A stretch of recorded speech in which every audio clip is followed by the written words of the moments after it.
This podcast contains sensitive topics and discussions. Listener discretion is advised. A surprising barrage of online hate drives a young teenage girl to do the unthinkable. This is the Meghan Meier story.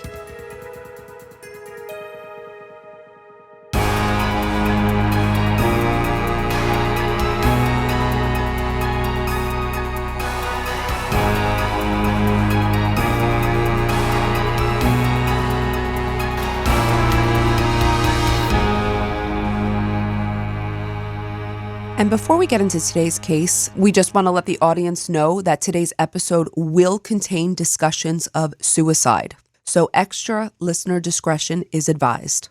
Hi, Amy. Hey, Meghan. How are you today? I'm good.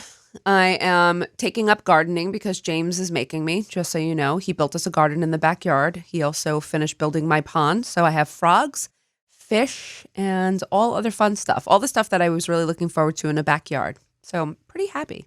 What are you growing? We are going to, we'll be growing things in layers, but I think we're starting with some cucumbers, lettuce, cantaloupe. So kind of fun stuff to make salads with. And then cantaloupe's one of the few fruits I like. So no herbs? James has some herbs, but he's really he's really in charge here, mostly because I would never have taken the initiative to do it. But hopefully I'll figure out my green thumb. Meghan, I'm into gardening now too, so we'll have to compare notes. I know, you used to bring me vegetables. Made me so happy Yes. from your garden. Thank you. Guess I'll bring you some now too. Today's case, Amy, is one that you actually mentioned to me in passing, but I remembered it and it stuck with me, as they sometimes do. So, I began doing the research and I decided that I really wanted to cover this case because there are a number of significant issues that we should, bring out of this. I don't want to spoil the discussion though, so that's why I'm not saying too much, keeping it a little vague. I'm going to leave it at that for now and introduce everyone to the subject of today's episode, Meghan Meier. Meghan Meier was born on November 6, 1992, to parents Ron and Tina Meier, known as Tina in O'Fallon, Missouri. And she had one younger sister, Allison. Meghan had many interests, including music, a love for animals, especially her own Chihuahua. Don't you? You love Chihuahuas. That's right. Love Chihuahuas. Okay. So Meghan loved animals, her own Chihuahua. She loved boating, among other things. But despite her many interests, Meghan had a hard time in school. So from a young age, Meghan was overweight, which caused her to have low self-esteem. She was also diagnosed with ADD and depression, and she saw a therapist. Because of several of these, issues, Meghan found herself as kind of an outcast in elementary school. She was often bullied for her weight, and aspects of her ADD made it feel hard for her to fit in. So she also found difficulty overcoming this kind of outcast label, and she found it challenging to make friends. She did have one friend, though, who was a neighbor. This was Sarah Drew, and Sarah lived on her block. And Sarah also suffered from bullying at school, so I guess they kind of found this shared bond. But as can be the case with some elementary school friendships, as much as Meghan and Sarah hung out together, they also fought a lot. So their friendship swung from them being besties to being at each other's throats, as reported. And we can speculate that maybe this friendship was tumultuous because the two were both struggling in different ways. So they might have been each other's outlets, but they both had their own frustrations. So needless to say, Amy, elementary school was not a good time for Meghan. However, she was starting a new school for her middle grade years, and she really hoped to have a fresh start.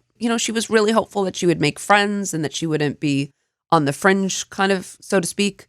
But unfortunately, the same pattern emerged at her middle school.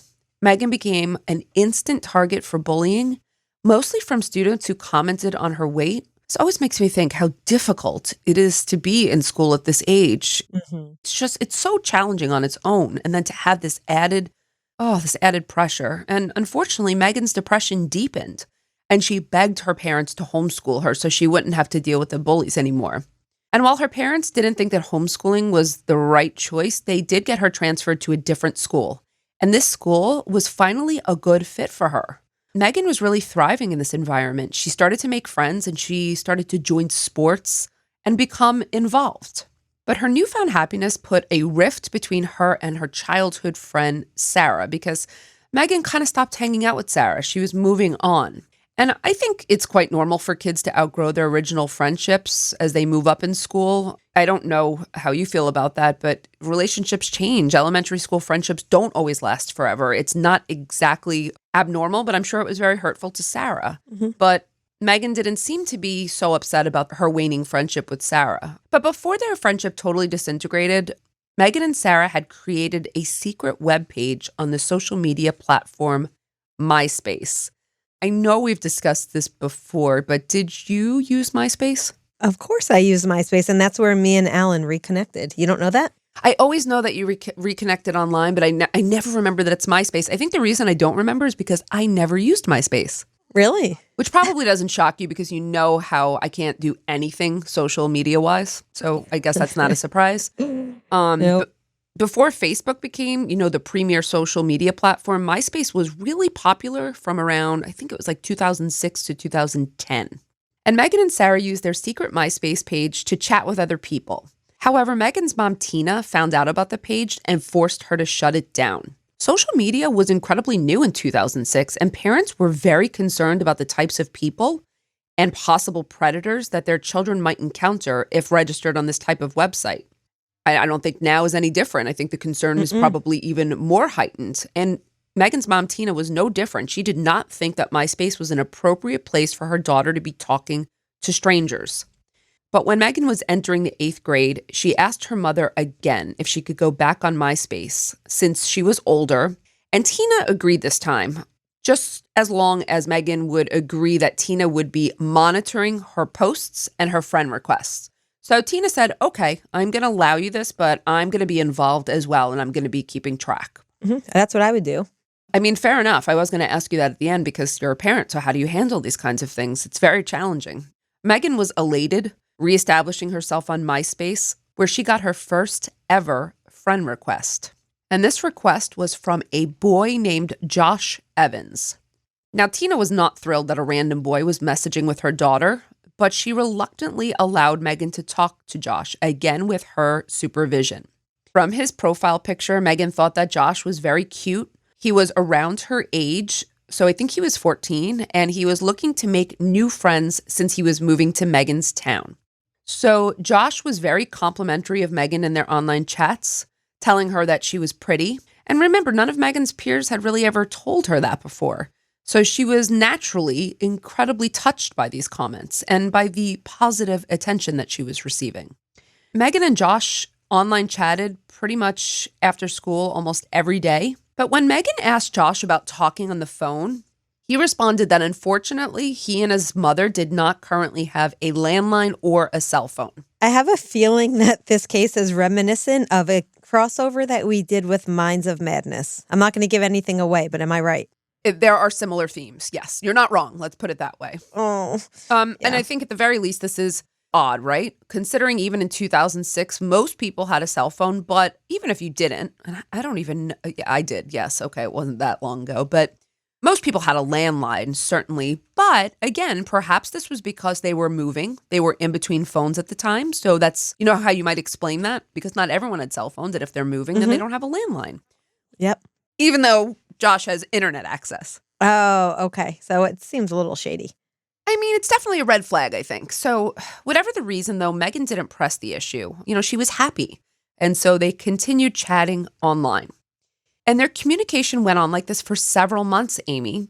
In October of 2006, Meghan Meier began to get excited for her upcoming 14th birthday and the party that her parents were throwing for her. I remember reading this. I didn't quite note exactly what they were doing, but they were going all out for this. This was like a bash. And I think it was probably her first really big party where she was having friends. No. Yeah, things were going really well for Meghan. And she was just feeling really good about herself, the social bonds that she was making. And she was really excited for her future.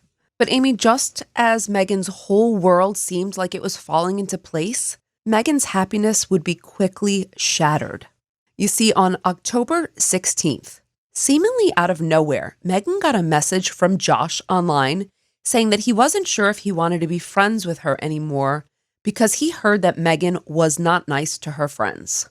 What? Yeah, Meghan had no idea what he was talking about, but Josh wouldn't answer any of her questions, going silent over their chat box. Oh my God. And this is so hard for a teenager. Oh, Of course. It's very traumatizing. Meghan became frantic. And by the next day, when she got home from school, she went right to the computer to see if Josh had left any comments in their chat. And you know what? The silence was bad, but what she found was much worse. Josh had publicly posted their private messages where the two had talked about Meghan's personal feelings, her friends, and even her potential plans for intimacy with Josh. oh boy.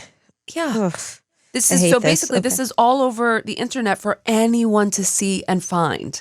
So this is what we're talking about. This is very damaging and very traumatic. Now, Meghan was hysterical. She called her mother Tina, who instructed Meghan to sign off immediately. But Tina was out with her other daughter, and Meghan did not do what she was told and sign off, which I think a lot of us would not have. But unfortunately for Meghan, she kept receiving these awful messages from Josh that afternoon and from other classmates and people who were reading these public posts. Oh, her classmates started publicly posting that Meghan was, quote, fat and, quote, a slut. This was awful. Meghan was destroyed. Oh, this is so sad. It really is. It's so sad how cruel people are, you know? Tina called her daughter back a few hours later to find that Meghan was still frantically watching all of these horrible comments pouring in. She told her tearful daughter again to log off, but Meghan still did not. And maybe it was that she couldn't. Perhaps she was paralyzed in front of her screen by these destructive messages that kept coming in. The worst of which arguably came from Josh when he wrote, quote, "Everybody in O'Fallon knows how you are. You're a bad person and everybody hates you. Have a shitty rest of your life. The world would be a better place without you." Okay, awful. When Tina finally arrived home, Meghan was still in front of the computer, and much to her regret afterwards. Tina did not understand the full scope of what was going on, Amy. I just want to be clear. So at the time, she was so mad, she scolded Meghan for not getting off MySpace as she had instructed her to do so. Mm-hmm. A hysterical Meghan ran upstairs to her room, yelling, "You're supposed to be my mom. You're supposed to be on my side." Just 20 minutes later, Tina found Meghan hanging by a belt inside her closet. Please tell me she was still breathing and she was able to help her down. Her parents frantically pulled the closet door down, or the closet kind of wall that she was sort of, hanging from. They cut the belt and they performed CPR immediately. But so sadly, Amy, it did not work. Meghan died the next day. So tragic. It is tragic. It's also tragic that she survived, at first to get to the hospital. So there was some hope. Tina and Ron were devastated. They gave an interview with the local news about their daughter's death. I've seen Ron and Tina give this interview, and it is absolutely heartbreaking. Because not only are they discussing, what it was like, they discuss very candidly what it was like to find her, to grab her, to try to pull her down from this closet structure. They describe it kind of blow by blow, but they also wanted to know, who is this Josh person who had said all these terrible things to Meghan about Meghan? So they were looking to discover the identity of Josh. But when Ron looked on MySpace, Josh's page, not surprisingly, had totally vanished. Did word get out at this point that she had died by suicide? Yes. That's why he probably took it all down. Okay. Yes, absolutely. And Ron and Tina brought this information to the police, but the police said there wasn't anything they could do at that time because Josh didn't exist. So they couldn't find him. But also, Amy, because there weren't any laws at that point. You probably know this about online bullying. Yes. Yes. And at that point, it's seen as horrible as it is. You could argue that it's freedom of speech. Unfortunately, I think I know. that I don't was- agree with that, of course, No. but that's No. the law's the law. It was. And I think their hands were somewhat tied at that time. So Ron and Tina were so distraught to know that not only could they not save their daughter, but there might not be any justice for Meghan. But the Meiers would catch a break just 6 weeks later when a woman contacted them about Josh Evans, revealing a bombshell about his true identity. The woman who contacted the Meiers said that her daughter knew the person who had created Josh's profile. And as the police had suspected, Josh was not a real person. But that's not the shocking part, because I think we all kind of had that idea. The shocking part was the person responsible for creating the Josh profile.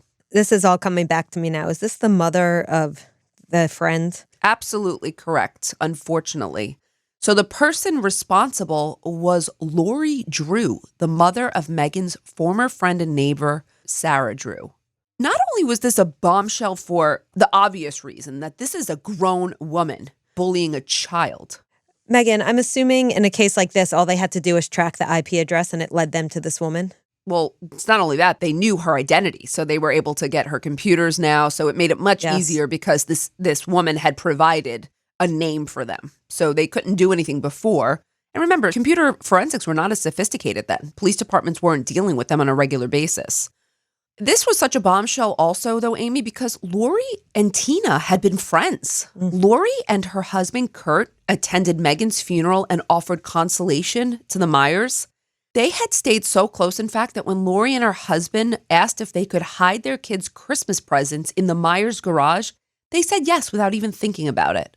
This is how close they remained. So when they left the meeting with this woman, the Meiers went home. They went into their garage where they had been, storing the Drews' kids' presents. They destroyed the Christmas presents, brought them over to the Drew home, placed them in their driveway, and spray painted the message, "Merry Christmas." Wow. If that's all they did, I think some parents would have reacted even stronger. Well, also, the Drews now realized that the Meiers were aware of Lori's involvement in Meghan's death. So they quickly responded. They walked over to the Meiers' home, banged on their door, and said they could explain. But Ron told them to get off their property, and they never opened the door. How do you even explain that? I'm not sure, but shockingly, Lori and her husband did this a few more times. As they kept going, it seemed like they were trying to goad them into opening the door. It didn't seem like a genuine need to explain and apologize. The Drews also sent a letter expressing their desire to meet with the Meiers, but the Meiers did not respond. They never answered it, and they refused to meet with them. And the neighborhood tides were also shifting against a newly exposed Lori, and the neighbors clearly were siding with Ron and Tina, which appeared to have put some pressure on Lori. Was Lori denying anything? Here's what happened. Lori, no, she didn't deny it. When Lori started to feel this pressure, she called the police herself and confessed to creating this fake profile. But she said this was her explanation. This was never meant to harass Meghan, but rather to find out how Meghan felt about her daughter, Sarah. Remember, their friendship had been disintegrating, and she said Sarah was very sad and depressed as well. And so they were just trying to find out what was going on. Lori Drew also insisted on documenting her own fear of reprisal from other people in the neighborhood who now knew she was behind the fake catfishing scheme. So we'll discuss, by the way, catfishing a bit later in this episode, as we have in previous episodes, just to be clear. But for now, Lori Drew called the police several more times, saying that she was being bullied by the neighbors and her daughter was scared by their behavior. So Lori reported a brick being thrown through her window and a paintball being shot at her house, as well as verbal assault from neighbors who were driving by.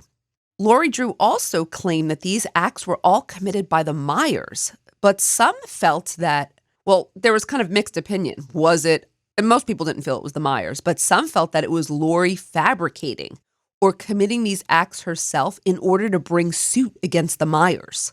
The story is really unbelievable. As I go through it, and I even kind of knew it, but it still shocks me. But finally, after reading a piece on harassment, almost a year after Meghan died, Meghan's aunt contacted the media to bring attention to her case because she didn't feel anything was being done. And bring attention, it sure did. When it was made public that Lori Drew was behind the Josh profile, Lori made statements that shifted blame to a longtime family friend and employee of Lori's home advertising business, then 18-year-old Ashley Grills. So she's saying she had nothing to do with it and this person was just using her computer? She is placing most of the blame on Ashley, let's put it that way, for creating this idea. I think what she was saying is that she was minimally involved, but it was really Ashley's mastermind idea. And this is really interesting because though Ashley did not know Meghan or the Meiers and would have no motive to want to harm them, she was friends with the Drews. But she did something as well. When the media picked up her name, she decided to go public. So, I would encourage people, if they want to see some of these interviews, to go ahead and watch them and make up your own mind. In an interview on ABC News, Ashley said that it was her and Sarah Drew who came up with the idea of creating a Josh profile because Sarah had felt so betrayed by Meghan, ditching her. But Ashley stated that Lori had been involved from the beginning, saying that it was a good idea from the start and urging the girls to go forward with the plan. Who's the one who was actually posting? Were they pointing fingers at each other? This girl, Ashley, to her credit, was not. She said she did a lot of the postings herself. She said Sarah did, and she said Lori had been involved a few times. Lori was the only adult in this. Well, would you say she was 18, Ashley? Yeah, but Lori was the adult. She's a parent, so she's more of the adult here, right? Mm-hmm. I would think so. So Ashley stated, again, Lori was involved from the beginning, but she took full credit for what she did and put a lot of the blame on herself. She explains that they had found this photo of, a good-looking young man named Josh, and they created this fake profile to engage Meghan, to snare her. And according to Ashley, all three of them did take turns writing as Josh. However, Lori denied all of this, saying it was only Ashley who'd done the actual writing. So that's to answer your question. So she's the only one not taking the high road here. I don't know what Sarah's stance was at this point, but I do know that Ashley, she's guilty and she's responsible and she says that, but it seemed like she was being honest about her behavior and not minimizing it. Okay. And according to Ashley, she was the one who wrote the final message that the world would be a better place without you. And she said that she felt, absolute remorse after that. I don't know, take this with a grain of salt. She did say that she didn't write this message to so that Meghan would do something, harm herself, but rather she wrote this to try to put an end to the relationship with Josh because she was starting to feel like this was just not a good situation. You can believe that or not to believe it. She did, again, take credit for being the person who wrote that final awful message. Okay. But here's the question. With no laws against online bullying on the books, could anyone actually be charged in this case? Well, federal prosecutors did find a way to charge Lori Drew with a crime, but just maybe not the ones you would think of initially. Not Ashley, just Lori? Yes. At this point, they were just charging Lori with a crime. She was charged under the Computer Fraud and Abuse Act for fraudulently violating MySpace's terms and conditions. But this is a very tricky prosecution because this was an unprecedented application of this law. The federal government took over the case as Missouri, as they said, they couldn't find a law that was broken and they said they could not prosecute. And so they were fine with turning it over to the federal government. And remember, MySpace at the time was located in California, so it was easier for the federal government to justify why they would intercede and take over the prosecution. So they pressed forward. They indicted Lori and brought her to trial in November of 2008. I don't know much about that act. What are we looking at, the maximum punishment for something like this? She'd face up to 3 years in prison. That's the maximum. Okay. And it's a felony or misdemeanor? Well, I guess it would have to be a felony then. She was tried. Well, there were several charges, and she was tried, just so you know, on both felony and misdemeanor charges. Okay, thanks. During her trial, her daughter Sarah was called to testify, and it was very clear that she did not want to be there. She testified that her mother never wrote on the page. So is this true or not? That makes sense. Why wouldn't she try to help her mother at this point? Well, because it's still committing perjury in a federal trial. So, you would think her mother would say, hey, a good mother would protect her child from having to do such a thing. Of course, but how old is she at this point? She's a couple years older, so I want to say 15 or 16 at this point. So she's still a minor. I'm assuming a minor could be charged with perjury the same way that they can be charged with other crimes. That's correct. I'm not saying that she definitely committed perjury because that's her testimony, but meanwhile, you have Ashley, who's also testifying, and she stated that Lori was involved from the beginning again and had typed some of those messages herself. Okay, so we have conflicting. I'm assuming that Sarah was a witness for the defense and Ashley for the prosecution? No, Sarah was also called by the prosecution. She was. Okay. She was involved from the, scheme from the start as well. So that's why she was a reluctant witness. So while Lori was tried, as I said, for both felony and misdemeanor charges, the jury rejected the felony charges, but found her guilty on 3 misdemeanor counts of computer fraud. I had said that she faced up to 3 years in prison. She was probably facing a little bit more. I don't remember initially, but with the misdemeanor convictions, she faced up to 3 years in prison. But what would happen next, Amy, would also surprise and disappoint so many involved in this case. Because at the conclusion of her trial, her counsel filed a motion for acquittal, which they often do. And in July of 2009, the judge granted the motion, overturning the jury's guilty verdict and freeing Lori Drew from any type of criminal conviction. Did the judge give reason why? Yes. On the record, the judge basically stated that if Lori Drew was convicted of these charges for violating the terms of MySpace, then anyone else who had violated the terms of MySpace would also be guilty of these crimes. He said this was an overreach of the law and did not comport with the law's intentional application. I don't disagree. And this is where law becomes, when you look legal and moral fault, it's very difficult because I think it's clear that this woman should be somehow held responsible for the death of that child. But at the same time, it's a slippery slope because our legal, you can't be convicted because you do something that is morally wrong, right? Yeah. You have to go by the law. And they just could not find a law. I mean, now, if it was today, she would be convicted. There are laws. I'm assuming. Oh, yeah. I'll discuss the talk about changes that. Okay. now, but I do understand your point. It's very disappointing. Look, like you said, it's disappointing because a young girl died by suicide and it seems so senseless. However, I do see the judicial point that it was maybe an overreach of this law. So, but they really wanted to try to get justice for Meghan Meier's family. Justice happens in different forms, though, right? Because Lori was not punished in the courts.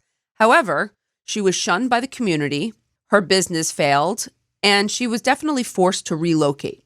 So while Lori Drew never received what we would call a justice system punishment, perhaps this is one of those cases where a different form of justice takes place.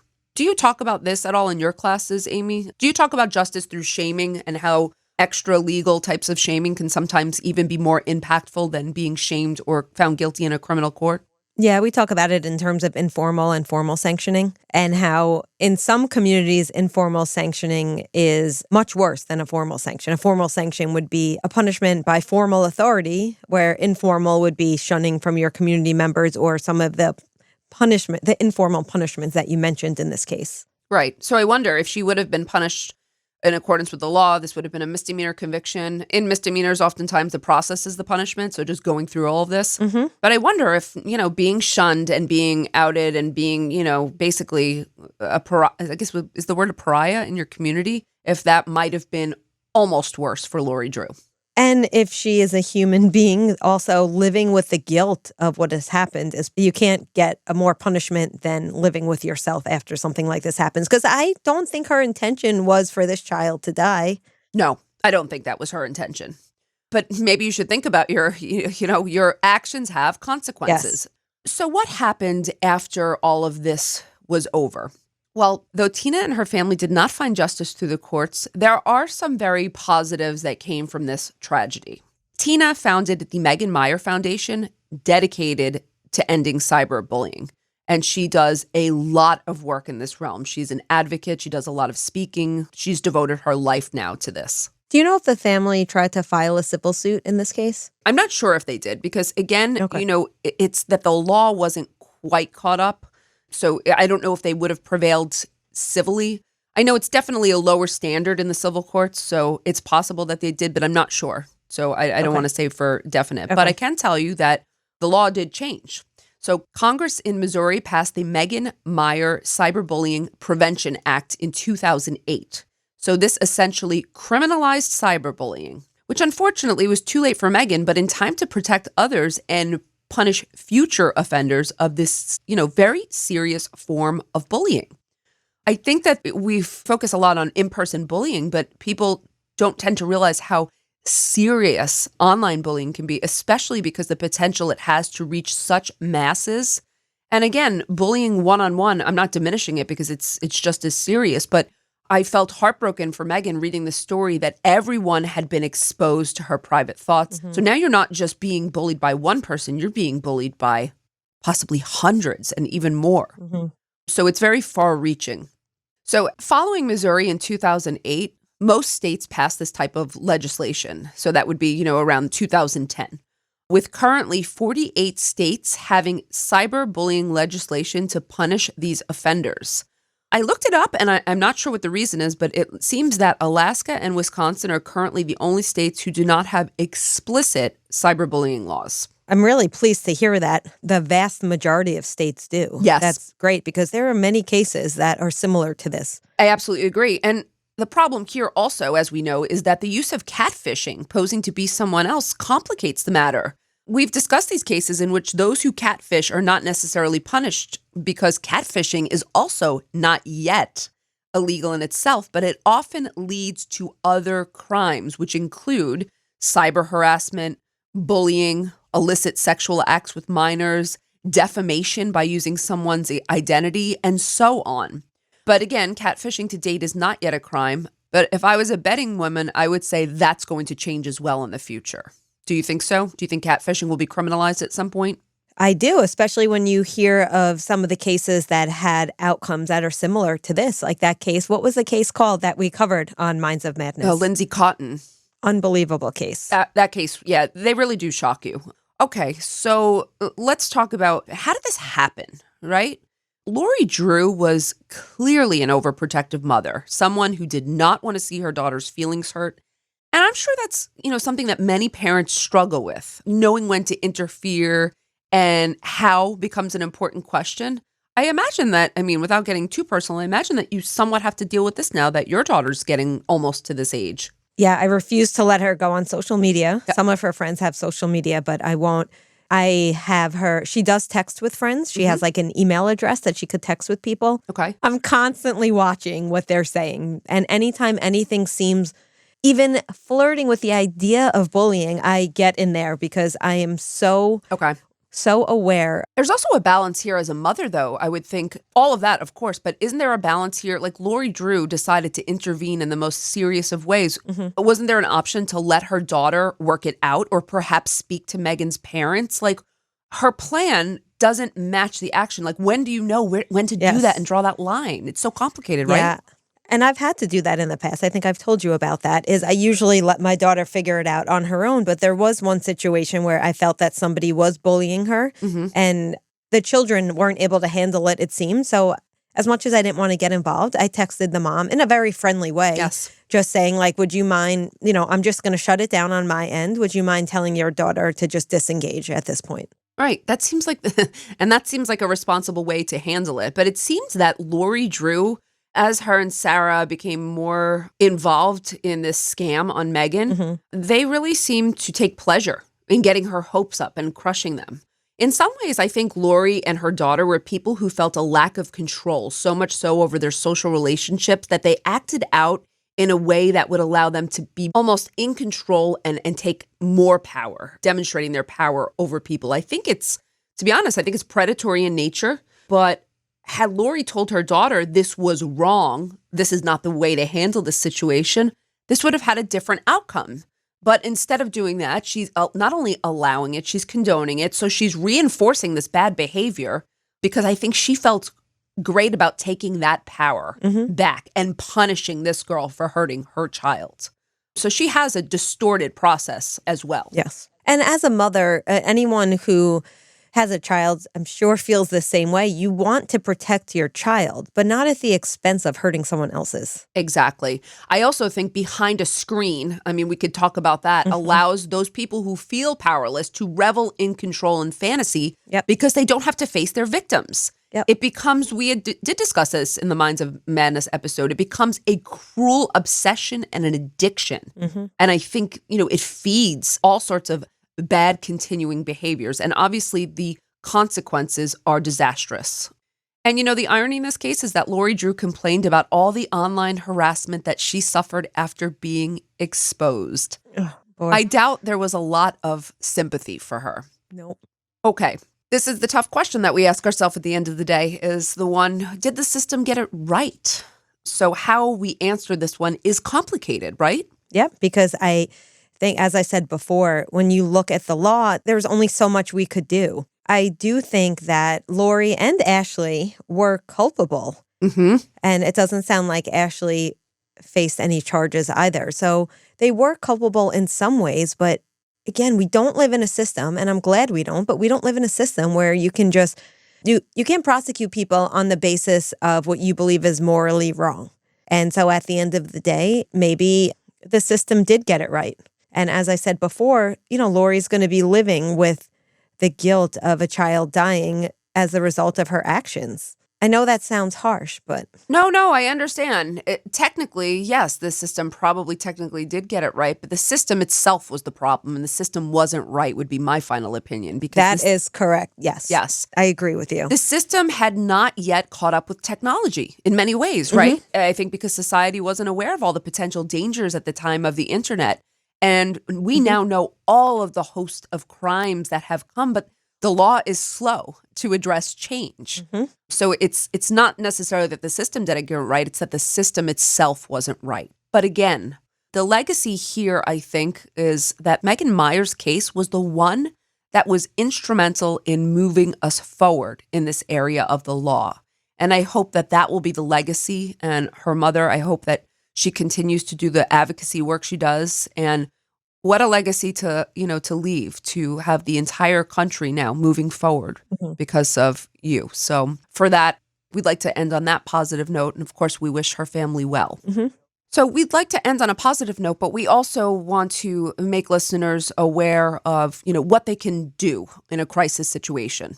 Amy, would you mind sharing that information with our listeners? Sure. If you or anyone you know needs support, you can dial 988 for the Suicide and Crisis Lifeline. And the Lifeline provides 24/7 free and confidential support for people in distress, and also provides information for best practices for professionals in the United States. Great. Thank you very much, Amy. And thank you to everyone for listening to today's episode on Women in Crime. Women in Crime is hosted by Megan Sachs and Amy Shlosberg. Our producer and editor is James Varga. Music composition is by Desert Media. If you enjoy the show, please remember to subscribe and leave a review. You can also support the show through Patreon, where you can get access to additional ad-free content such as virtual happy hours and an extra full-length episode each month. For more information, visit patreon.com/womenincrime.